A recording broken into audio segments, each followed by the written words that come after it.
को बड़ी और अहम खबर दें। व्हाइट हाउस पर फायरिंग का वाकया, अफगान तालिबान रिजीम पूरी दुनिया के अमन के लिए संगीन खतरा। वाशिंगटन में फायरिंग का वाकया एक बड़े आलमी पैटर्न का हिस्सा दिखाई देता है।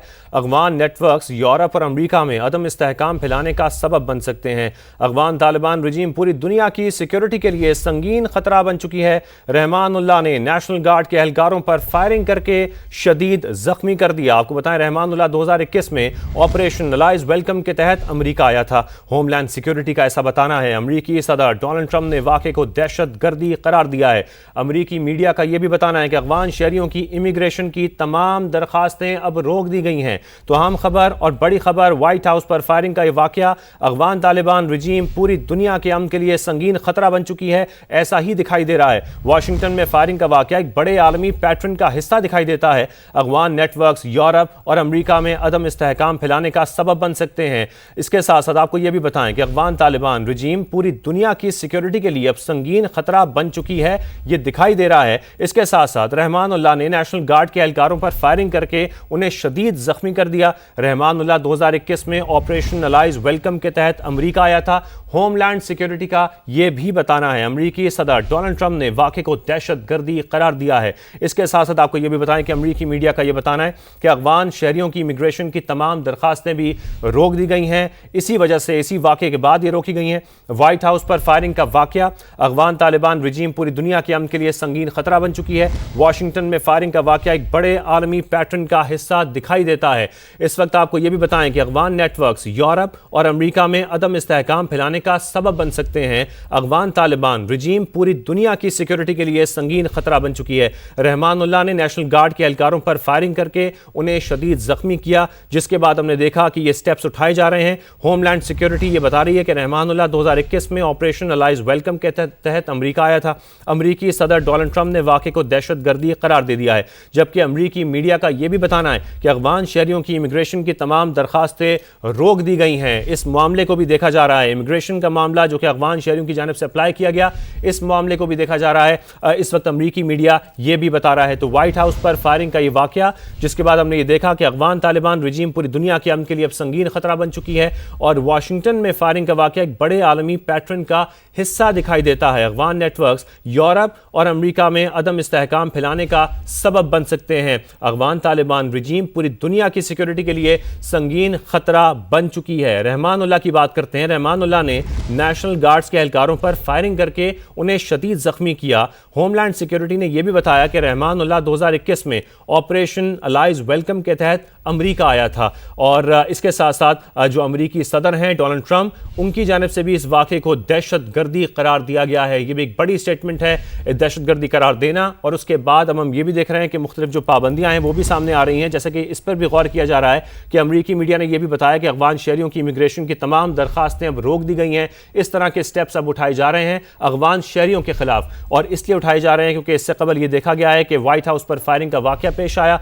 अफगान तालिबान रिजीम पूरी दुनिया के लिए अमन के लिए संगीन खतरा बन चुकी है। वाशिंगटन में फायरिंग का वाकया एक बड़े आलमी पैटर्न का हिस्सा दिखाई देती है। तज्ज़ियाकार हारिस नवाज साहब में ज्वाइन कर चुके हैं। हारिस नवाज साहब, इस तरीके के अब स्टेप्स उठाए जा रहे हैं। वाशिंगटन में फायरिंग के वाकये को एक बड़े आलमी पैटर्न का हिस्सा दिखाई देता है, ऐसा भी अब दिखाई दे रहा है। जी बिल्कुल, और ये बिल्कुल सही बात है। इट इज वेरी डेंजरस, क्योंकि ये जब अफगान यहाँ से गए हैं, अमेरिकन गए हैं, तो कुछ लोगों अपने कॉन्ट्रैक्टर्स को, ट्रांसलेटर्स को, इनको वो साथ लेकर गए हैं। और ये वो ट्रांसलेटर्स और कॉन्ट्रैक्टर जो फुली ट्रेंड है, जो उनकी सिक्योरिटी सिस्टम को अमेरिकन को समझते हैं। तालिबान से को भी ट्रेनिंग करके देखा है उन्होंने, इसलिए वहाँ जाके इन्होंने लो प्रोफाइल अपने स्लीपर्स बना लिए हैं और वहाँ जाके ये अब इन्होंने ये कार्रवाई की है। और इसमें सबसे बात है कि ना तो इतनी ज़्यादा फाइनेंशियल ट्रांजेक्शन चाहिए, इसमें ना कोई ज़्यादा इंफॉर्मेशन चाहिए। इन्होंने बड़े प्लान तरीके से, ये पाकिस्तान हमेशा बारहा ये कहता रहा कि अफगानिस्तान में ये जो 24 टेररिस्ट ऑर्गेनाइजेशन है, यूनाइटेड नेशन की रिपोर्ट भी है, और उन्होंने कहा कि इनको फंडिंग भी मिल रही है, अल-कायदा इनको ट्रेन भी कर रही है। और फिर ये यूरोप में कोई मेरे ख्याल में 41-44 वहाँ पर इनके हाई रेड अलर्ट्स भी हुए हैं। फिर उसके बाद दूसरे ममालिक में होते रहे काफ़ी ज़्यादा, और अब उनको नजर आया और ये जाके जाल बिछाया ज़्यादा यूरोप में और नॉर्थ अमेरिका के अंदर, और वहाँ जाके उन्होंने ये शुरू कर दिया। और ये बड़ा ख़तरनाक ट्रेंड है, पाकिस्तान ने हमेशा ये कहा कि जो ग्लोबल टेररिज्म है पाकिस्तान अकेला कन्फ्रंट कर रहा है। अमेरिकन 7.2 बिलियन का जो वेपन अमृतसर वहाँ छोड़ के आए हैं वो उनके हाथ लगा है, वो उसको बेच कर रहे हैं, उससे पैसा भी कमा रहे हैं, उसका यूज भी कर रहे हैं, पाकिस्तान के खिलाफ कर रहे हैं, सेंट एशिया के खिलाफ कर रहे हैं। इंडिया उसको फुल सपोर्ट कर, जो इंडिया पैसा वो देता है वो भी ग्लोबल टेररिज्म के लिए इस्तेमाल हो रहा है। तो ये मेरे ख्याल में बड़ा जो चल रहा था इसको बड़ी खतरनाक तरीके से ये निकला है और अब इस वक्त ये एक आदमी ग्लोबल टेररिज्म को थ्रेट मिल गया है और ये देखने की बात है कि इसको कैसे कंट्रोल करता है। ये मेरे ख्याल में यूरोपियन यूनियन को, अमेरिका को इसको बड़ी सीरियसली लेने की जरूरत है और ख़ास तौर पे अफगानिस्तान में जो इस वक्त टेररिस्ट ऑर्गेनाइजेशन हैं इनको कंट्रोल करने की जरूरत है before they are spread all over the world और दोबारा 9/11 खुदा न खास्ता या कोई और ऐसे इंसिडेंट ना हो जिससे एक पूरी दुनिया में तशवीश लाए पाकिस्तान मुसलमानों को एक से ब्लेम एक और नहीं इस्लामोफोबिया की बात शुरू हो जाती है।